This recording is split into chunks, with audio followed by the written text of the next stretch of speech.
On January 20th in Washington, a new team will start leading the country under President-elect Donald Trump. The night before, in Dorchester, those who prefer a different kind of team will gather at the Strand Theatre for a counter-inaugural celebration of resistance.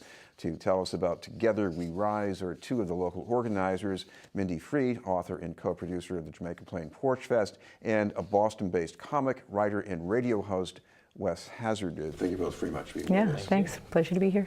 I want to start with Mindy Freed. Talk about how this takes you from maybe the way you felt on election eve back on November 8th. Well, I think that initially I, like many people, felt just this total sense of shock and surprise. And it took a while to absorb the fact that that the guy who won, he who shall not be named. But I think at that point, my immediate response was that people really need to come together. I had been thinking prior to the election that women needed to come out and take the streets, even not knowing where we had landed. So. You know, my sense is that as soon as we could, we needed to show that there was a resistance throughout the country. Wes, what about you? What was your trajectory like from election night to this? I was disheartened by the results, but not shocked. And my immediate thoughts were that this is happening, and it's going to be happening for at least 4 years, if not longer. And as disheartened as we are, and as vulnerable as a lot of communities are going to be, now is not the time to sort of put our heads in the sand. We need to do what we can, both to help others find out how they can assist and work against what is going to be a very hard time for many people, and also just to demonstrate that we are here and will be here. So that's been really important for me. Mindy, talk about the orientation of this event, because some people might say, well, a president's a president. You got to give that person a chance, and then if you want to work against their agenda, you can go ahead and do that. But this sounds different from that in a way.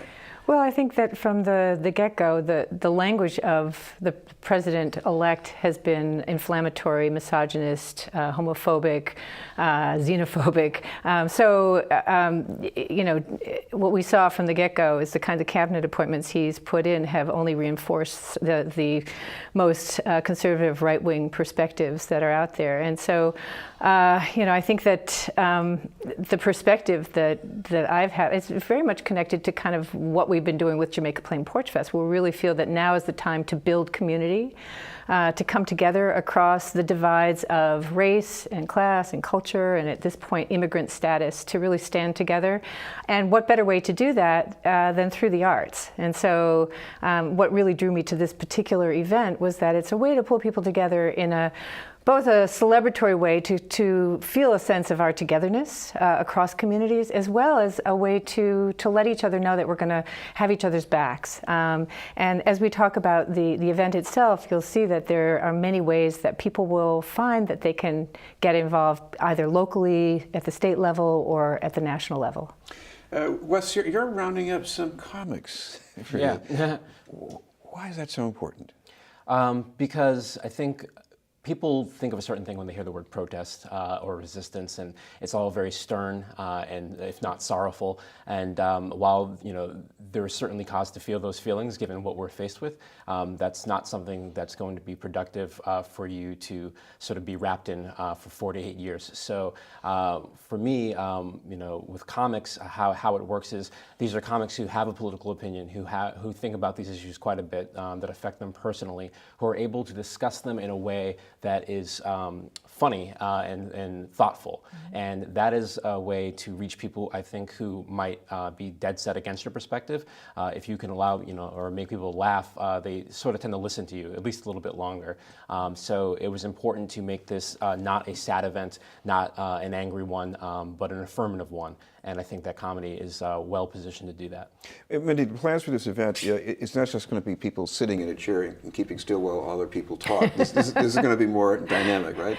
Absolutely. Well, first of all, the event starts with a procession at Mary Hannon Park with Marshall Hughes, who's from Roxbury Community College, leading the charge. Maria Finkelmeyer, who's a percussionist, will be leading the percussion, and we're going to have hopefully a good group of people taking a fair fairly short walk because it'll be cold. Down Dudley Street through the heart of Upton's Corner, right? Exactly, up to the Strand. And when people arrive at the Strand, there's going to be a social justice art gallery which is being curated by Karen Goodfellow from Boston Arts Commission. And then there's a resource mobilization fair. We're going to have 16 activist grassroots groups tabling, showing people with the kinds of work they do, giving people some understanding of ways that they can get involved. So that whole period will take us to what we're calling the Call to Action concert. We have Larry Watson and his ensemble. Larry, you may know, is a professor at Berkeley and just a really remarkable musician. He will be leading the charge, taking the music from the lobby into the theater, the Strand, which has 1,000+ capacity. So we hope lots of people come. We think we're going to have a good crowd.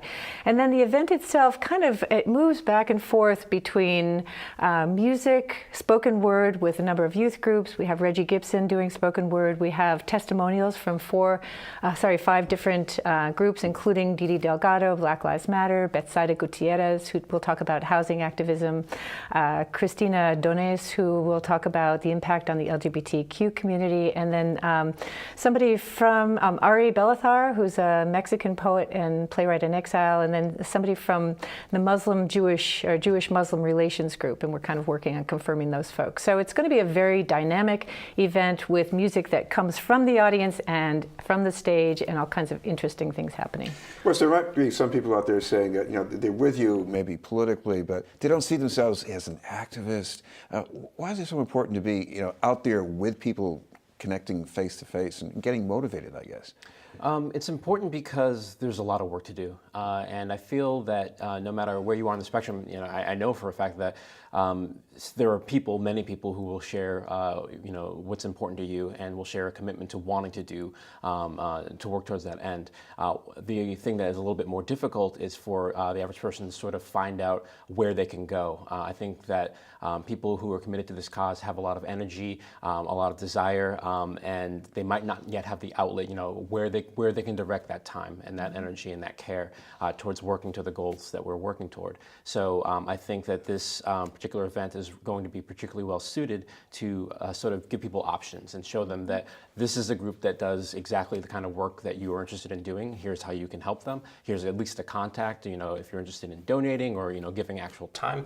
So that's, I think, extremely important, and I'm very happy that this event will be able to work toward that end. Mm-hmm. Finally, Mindy, we should remind people about the time and place. You're asking for a donation, and of course you have a website they can check out. Yes, we do, in fact, have a website. It's www.togetherweriseboston.org.